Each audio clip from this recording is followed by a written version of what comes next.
The meta is shaken up, and if you're looking for a complete tier list for mid laners, here's the updated one for you. I will also explain why some heroes are better than others, the perfect time to pick them, and the best item build and emblem sets for each one. Let's start right away. Eve earns our lowest spot, as she has had the lowest pick rate, not only among all the mages, but among all the heroes in the game for many months now. She has been missing since the nerf on her ultimate and the reduction in her slow effects, which have greatly impacted her overall performance. Hopefully, Moonton will notice the hero pick rates and make adjustments so that heroes with low pick rates, including Eve, can become priority picks again. Actually, Eve is very effective against squishy heroes like marksmen and mages, but struggles against heroes that can dive in and apply crowd control while she is using her ultimate, as well as against assassins, who can easily dash away from her ultimate. Surprisingly, the top 2 global Eve player has an 85.7% win rate using this build. Well, Eve is pretty solid mage for me, but what do you think is the reason why she is the most unpicked hero right now? Shushin, definitely an OP tier. Well, Shushin is the second most banned mage right now because she is incredibly overpowered. We know that new heroes are usually very strong, but it's surprising that they made Shushin even stronger by removing the mana consumption of his second skill while his ultimate is active. And that's so annoying. Seriously? Moonton? Pick her when she's available because she'll surely get nerfed later on. It's just a matter of time. She's very good against melee heroes and easy targets, like those that just stand still during team fights. This is the most reliable top global build for her, but you can adjust the build depending on the opponents. Vexana, strong tier. After her nerf, she's still pretty strong and currently has the second highest win rate among mages. She could end up in the OP tier, but because of her low ban rate, she's only in the strong tier, but that is actually good news for Vexana users, as it means you won't have as much trouble picking Vexana. I really like how badass her combo is. It's like Curry looking away before the ball even hits the rim, knowing it will surely go in. Her Terrify plus knockup combo is literally terrifying, as the target can't move for a couple of seconds, just enough time for them to eat all the damage. She's really good against all heroes, but timing and positioning are critical, as being too aggressive can easily turn you into a feeder. Here is the top global Vexana build. Vale. Average tier. Vale is a good burst damage hero with strong crowd control skills, but his skill set doesn't keep up with the current meta, resulting in low data performance. But with proper skill targeting, Vale can be deadly. Just make sure to ban assassins, as he is fast, but lacks escape skills. Even the top 1 global Vale this season is struggling with his win rate. Hopefully he gets some buffs soon, or have his movement speed traded for some sort of skill effect, or increased damage. Next is Zask. OP tier, no doubt about it. He's been the most banned mage ever since his skills were adjusted up to this day. Not only in ranked matches, but he's also either banned or picked in the pro scene. He also has the highest win rate among all mages for the last 30 days. But I noticed that some people are adapting to the meta, and many new heroes are emerging as good counters to Zask. Because of this, it's becoming easier to counter Zask, as his weaknesses are exposed in the pro scene. Zask is strong against heroes that cannot quickly burst down his spawn, but struggles against those who can easily target and destroy it or escape from it. Be sure to pick him when he's not banned, as he will likely receive a nerf soon. This is the build that the top 1 global Zask player is using. Xavier, strong tier. This is due to his Gojo skin, due to his latest cooldown buff and a skill set that counters most meta heroes. His skills are now easy to spam, leaving enemies overwhelmed by the continuous damage Xavier can deal. But precise accuracy is needed when using Xavier to achieve maximum damage output and to keep his Transcendent state active. I think his weakness is that he lacks mobility and relies solely on the damage from his skills and survivability items. Therefore, mastering careful positioning and dodging skills is crucial. I find this top 2 global savior build interesting, but I prefer the top 1 global build for all kinds of situations. Next up is Aurora, and she is in the strong tier. Aurora's performance has significantly improved since her first skill's base damage was increased, making her almost the 3rd choice in the pro tournaments when Shushin and Zask are banned. Her poking ability is incredibly annoying and works perfectly if your jungler is an assassin. You can just keep poking the enemy with your first skill, lowering their health, and then your jungler can easily finish them off. She's perfect against anyone as long as you can poke effectively and stay in the back line. You can use this top global build for her. Next is Lunox, and I'm grateful to see her rising in the strong tier. She is one of the mages with a rising pick rate because she's an answer to the popular meta heroes today. Her burst damage is so strong that she can easily annihilate tanky heroes, plus the popular first item, Sky Piercer, works perfectly for her.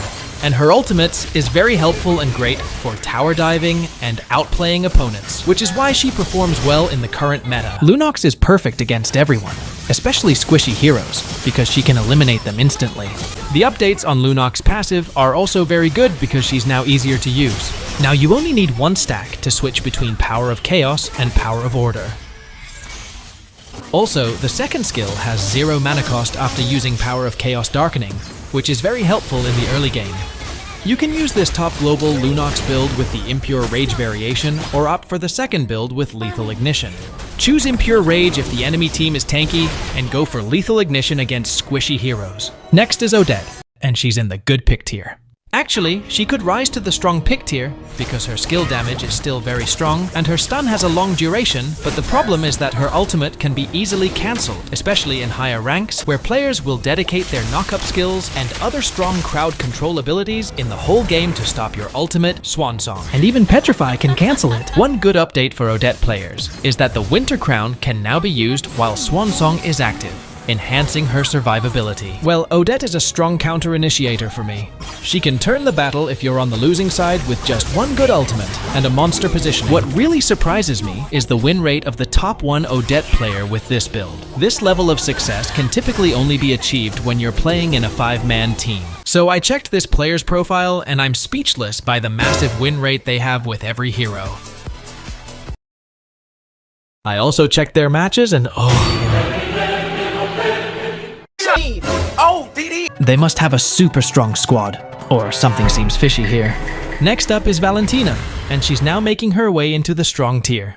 Although she isn't performing well according to the latest data on the Mobile Legends site, and has a lower win rate compared to other mages, she's impressively dominating the higher ranks, and even the pro scene.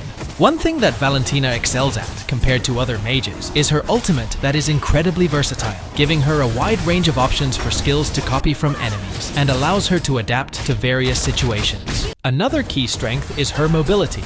She has 2 dashes that help her not only survive intense clashes, but also chase down and catch escaping enemies effectively. This is also a great counter to Roger, who is currently popular, because when you use Roger's ultimate, you can acquire all of Roger's skills, and additionally, the cooldown is extremely fast. Valentina is also effective against today's meta assassins because she can keep up with them, and she is not good against less useful ultimates when copied like Popol and Koopa, Harith, and Valir. This is the top 1 global Valentina build.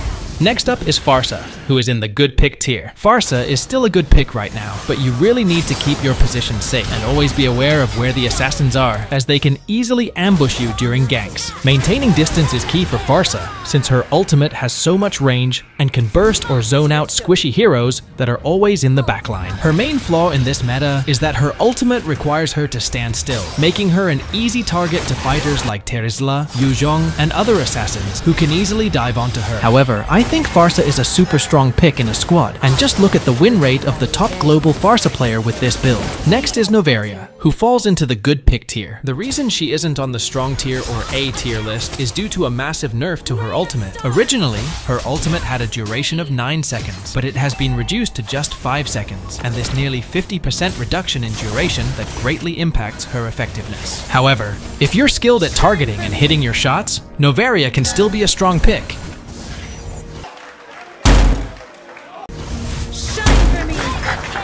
She has strong mobility, can gank lanes easily, and excels at fast wave clearing, which is why I would place Novaria in the S tier for a 5-man squad, but this tier list is designed for solo rank, where her effectiveness is harder, and you know, solo rank is mind-blowing. She performs well against most heroes, but you need to be cautious when ganking because you might encounter enemy heroes who can chase you down and kill you instantly. This is the top 1 global Novaria build. Next is Luo Yi, and she's in the strong tier. Even though the cooldown of Luo Yi's ultimate has been increased by a few seconds, she still delivers solid burst damage, crowd control, and shield gain, making her effective in head-to-head fights in the early game. She used to be an autoban in the pro scene before her ultimate was nerfed. However, her ultimate is more important in a squad or 5-man team compared to solo queue, where it isn't maximized as effectively because your random teammates often have their own plans. The main point is that her first and second skills, plus their effect, are enough in solo queue, so you need to hit them accurately to proc the passive more often.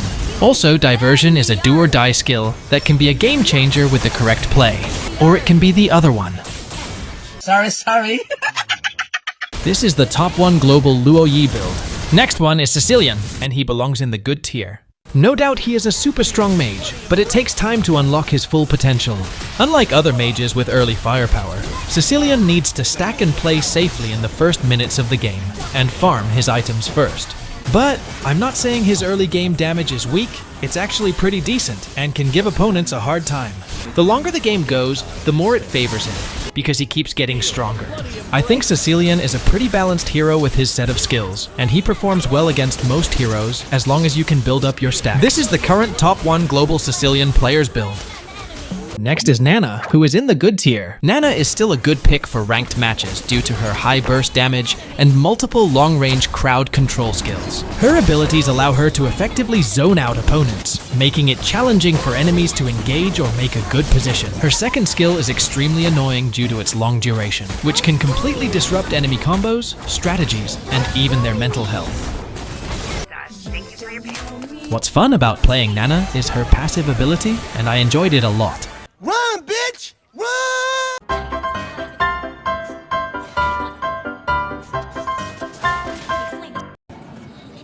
Why are you following me?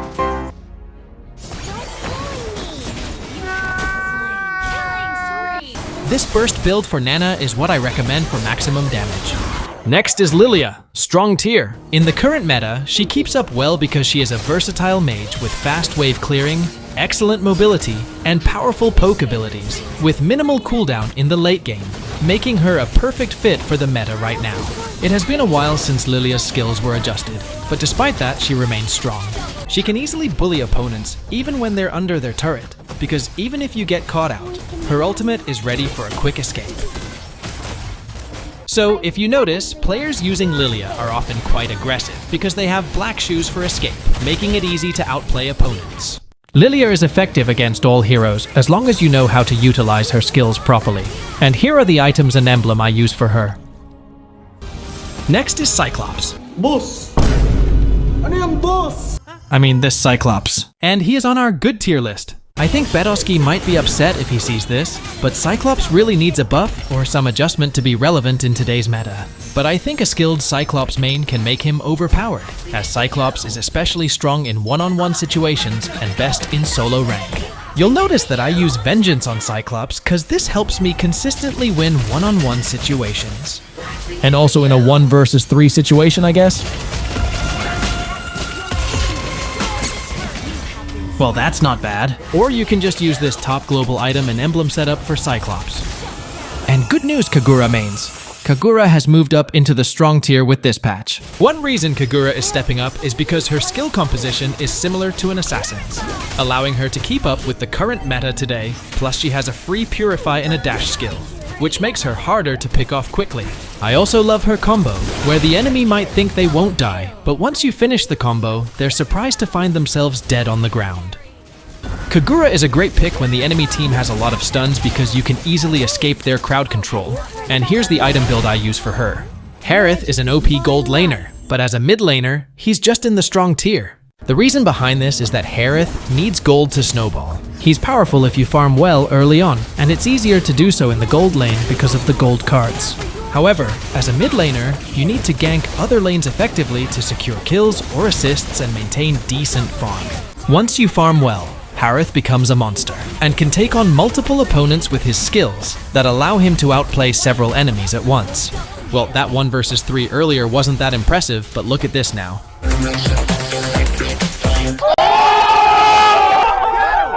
Joking aside, look at how much damage he can deal in the late game. But be careful when picking him if the enemy team has a lot of crowd control that can lock him down, as he relies on his skills to deal damage. This is the best item and emblem build for Harith, but you can switch the spell to Purify or Vengeance depending on the situation. Chang'e is also in the strong tier. Her variation with hyper attack speed is popular right now, but for mid lane, the standard mage build is still better. She can maintain her damage from a distance, unlike the hitter Chang'e, who needs to get close to deal damage. She is very effective in solo queue because she clears the minion waves quickly and moves swiftly. allowing her to rotate and gank lanes so easily. However, be cautious when picking Chang'e if the enemy team has assassins, as they can easily take her down.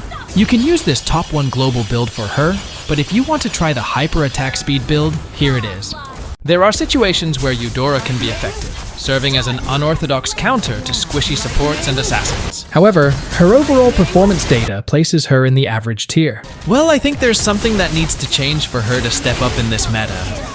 And Valir is also in the average tier because he struggles to keep up with the assassin meta. But his positioning and skill targeting have a big impact, as Valir really needs to land all his abilities to maximize his effectiveness in a fight. And his skills are really solid, as he can literally cook the enemy, as they will slowly be taken down by his continuous fire damage. Gord also falls into the average tier, but Gord can be effective if there are no assassins on the enemy team. However, if there are assassins, he will have a hard time positioning himself. But overall, I like the poke and burst damage he can deal. It's actually very annoying for opponents to handle. Faramis has dropped to the good tier due to his underwhelming performance. Alice must have a buff as she sits in the average tier for mid lane, while Julian dominates in the OP tier.